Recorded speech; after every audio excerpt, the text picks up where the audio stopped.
नमस्कार दोस्तों, मैं सूरजलाल। आज हम लोग बात करेंगे कि कैसे हुआ पृथ्वी का जन्म। ठीक है, पृथ्वी की उत्पत्ति एवं विकास के संदर्भ में ऑरिजिन ऑफ अर्थ क्या है और उसके विकास के क्रम में कौन कौन सी बातें हैं जो बेहद इम्पोर्टेंट है, उसे आइए समझने का प्रयास करते हैं। आप मेरे पीछे देख रहे हैं कि पृथ्वी का जो पहले की चित्र है, ठीक है, आप हमारे पीछे देख रहे हैं कि जो हमारा एक पृथ्वी है, जो अर्थ सिस्टम है, इसका पहले का आप एक इमेज देख रहे हैं। ठीक है, आप देख रहे हैं कि जो पहले का इमेज है पृथ्वी का, ठीक है, ये आप देख रहे हैं। सॉरी, दिख नहीं रहा है, ये आप देखेंगे इससे। ठीक है, ये पहले का इमेज है पृथ्वी का। ठीक है, पहले की धरती बिल्कुल गर्म हुआ करती थी। वर्तमान में ये पृथ्वी, आज की धरती ऐसी है। कैसे हुआ प्रक्रिया, इसको समझने का प्रयास करते हैं। ठीक है, तो आइए समझते हैं पृथ्वी का ये भयानक प्रक्रिया। ठीक है, आइए आज हम लोग देखते हैं कि the origin and evolution of the earth, कैसे पृथ्वी की उत्पत्ति हुई और कैसे उसका विकास क्रम है। ठीक है, आप जानते हैं कि पृथ्वी की उत्पत्ति लगभग 4.54 अरब वर्ष पहले हुई थी। पृथ्वी की उत्पत्ति लगभग 4.54 अरब वर्ष पहले हुआ था। ठीक है, पृथ्वी की उत्पत्ति और विकास के बारे में पहले के सिद्धांत, जो बहुत पहले का है, वह है नेबुलर परिकल्पना, जो नेबुला पे आधारित है। नेबुला यानी कि जो एक बादल की तरह धुंध, बहुत बड़े आकार में, ठीक है, उसमें बहुत सारे धूल कण गैस वगैरह भरे होते हैं, जो नेबुला होता है। ठीक है, तो उस परिकल्पना पे आधारित है, इसे पहले समझते हैं। ठीक है, आप जानते हैं कि जो नेबुलर परिकल्पना है, यह पृथ्वी की उत्पत्ति का एक प्रारंभिक सिद्धांत है। नेबुलर परिकल्पना जो है, यह पृथ्वी की उत्पत्ति का क्या है, प्रारंभिक सिद्धांत है। ठीक है, नेबुलर परिकल्पना एक जर्मन दार्शनिक इमैनुअल कांट द्वारा दिया गया था। जो नेबुलर परिकल्पना है, यह एक जर्मन दार्शनिक इमैनुअल कांट के द्वारा दिया गया था। ठीक है, यह सिद्धांत सौरमंडल के निर्माण की व्याख्या करता है, ये जो नेबुलर परिकल्पना है। ठीक है, इस सिद्धांत के अनुसार क्या है, जो नेबुलर परिकल्पना है, इस सिद्धांत के अनुसार क्या है, इस सिद्धांत के अनुसार सूर्य और सभी ग्रह धूल और गैस की विशाल बादल, एक बहुत बड़ा विशाल बादल, ठीक है, से उत्पन्न हुए हैं, जिसे नेबुला कहा जाता था, नेबुला जिसे कहा जाता था। ठीक है, इस परिकल्पना में, ठीक है, यही बादल जो है किसी कारण से ढह गया। बहुत बड़ा बादल था, इसमें सूर्य, पृथ्वी, सब तमाम प्रकार के ग्रह, ठीक है, तमाम प्रकार के ग्रह जो है, धूल और गैस का एक विशाल था। ये बादल किसी प्रकार ढह गया। ठीक है, ढह गया, जो संभवतः तारों या सुपरनोवा तरंगों के गुजरने के कारण हुआ। ऐसा हो सकता है, ऐसा हो सकता है कि कोई तारा गुजरा हो, कोई सुपरनोवा गुजरा हो, उसके कारण ऐसा हुआ हो, ढह गया हो। ठीक है, और आगे क्या हुआ, ठीक है, और धूल और गैस एक साथ इकट्ठा होने लगे और सूर्य तथा ग्रहों का निर्माण हुआ। धीरे धीरे क्या हुआ ना, कि यही धूल और गैस जो है, आप देखेंगे गुरुत्वाकर्षण बल के कारण जो है आपस में इकट्ठा होने लगे। ठीक है, और धीरे धीरे आप देखेंगे कि ऐसे ग्रहों का, ठीक है, इस जो सोलर सिस्टम है आपका, ठीक है, इसका निर्माण हुआ है। ठीक है, ये बहुत सारे गैस, आप देखेंगे बहुत सारे गैसों का ये ग्रह है। ठीक है, तो इसको समझते हैं।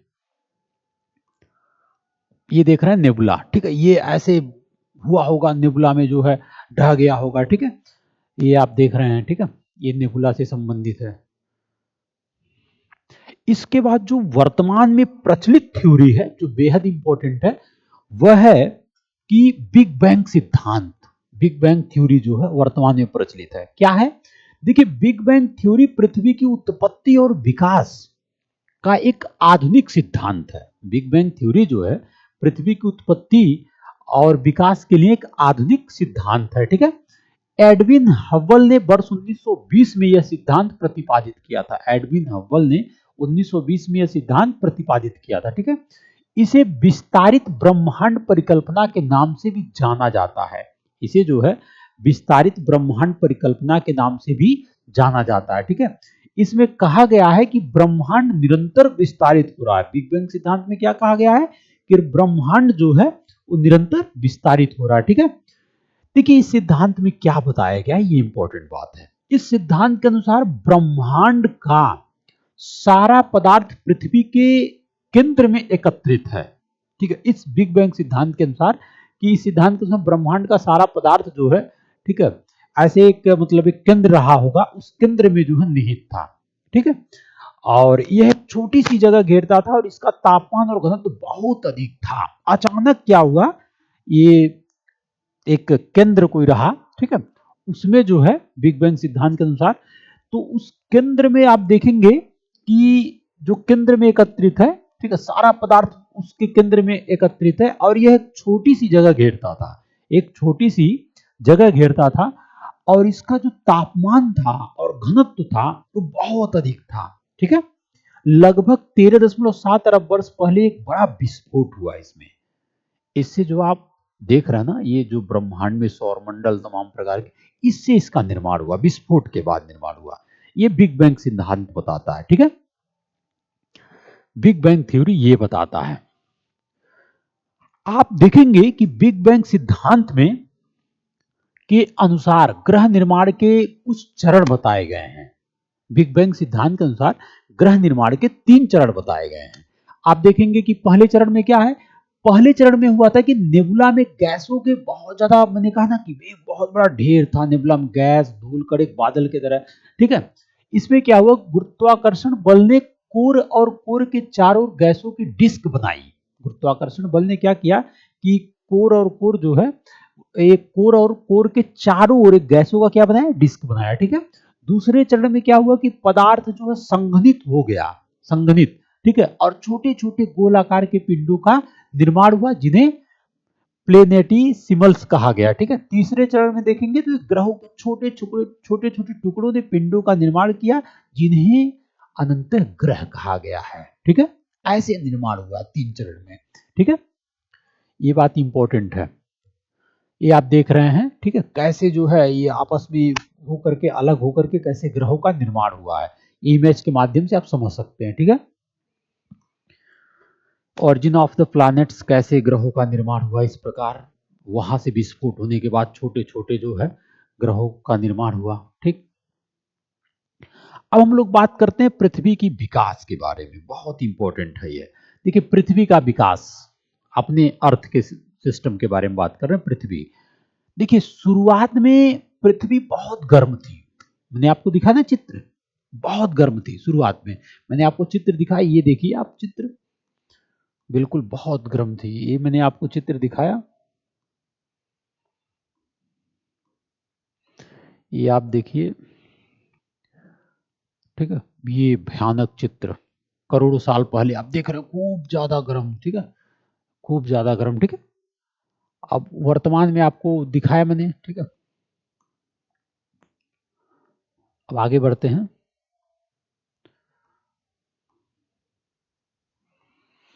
ठीक है, तो इस प्रकार ऐसे हुआ है पृथ्वी के विकास के संदर्भ में।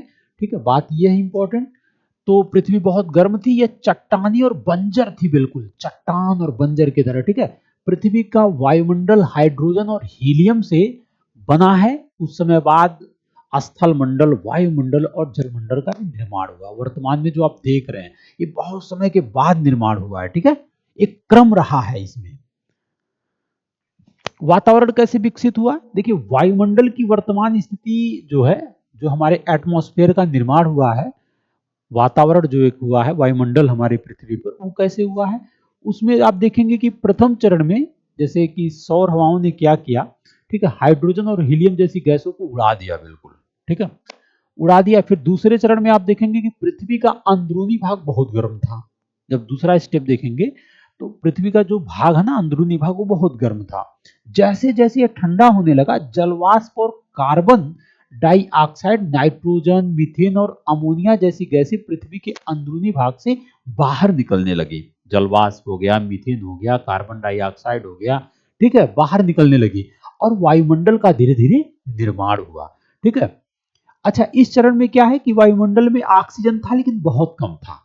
ठीक है, ये बात है। तीसरे चरण में क्या हुआ, तीसरे चरण में आप देखेंगे कि जीवित जीवों द्वारा वायुमंडल में ऑक्सीजन छोड़ी गई, उसके बाद थर्ड स्टेप में आपने देखा कि कुछ जैसे साइनोबैक्टीरिया वगैरह हो गए, ठीक है, इनके द्वारा क्या किया गया, ऑक्सीजन छोड़ा गया, ठीक है, वातावरण में ऑक्सीजन छोड़ा गया वायुमंडल में, जीवित जीव प्रकाश संश्लेषण करते थे और वायुमंडल को ऑक्सीजन से भर देते हैं।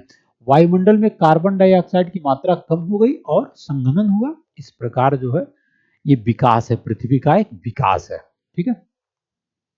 ये आपका एटमॉस्फेयर का है चित्र, ठीक है, आप समझ रहे होंगे।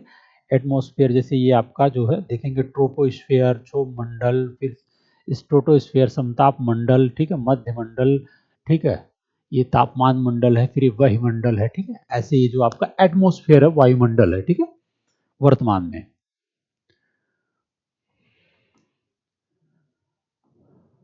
ये बात इंपॉर्टेंट है।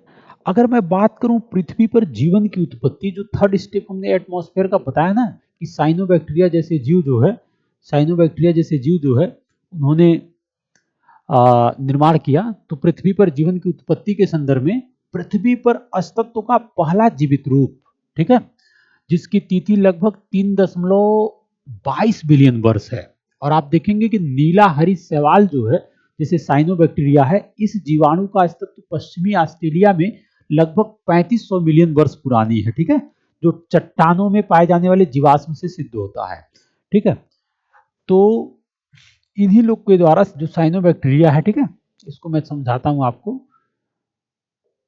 साइनोबैक्टीरिया के द्वारा ही जब एटमॉस्फेयर में ऑक्सीजन की मात्रा को बढ़ाया गया, फिर धीरे धीरे जीवित जीवों का निर्माण तो प्रक्रिया चल ही रहा था, तो फिर ऐसे धीरे धीरे धरती पर, पृथ्वी पर जीवों का विकास हुआ। ये इंपॉर्टेंट बात है, ठीक है। जय हिंद।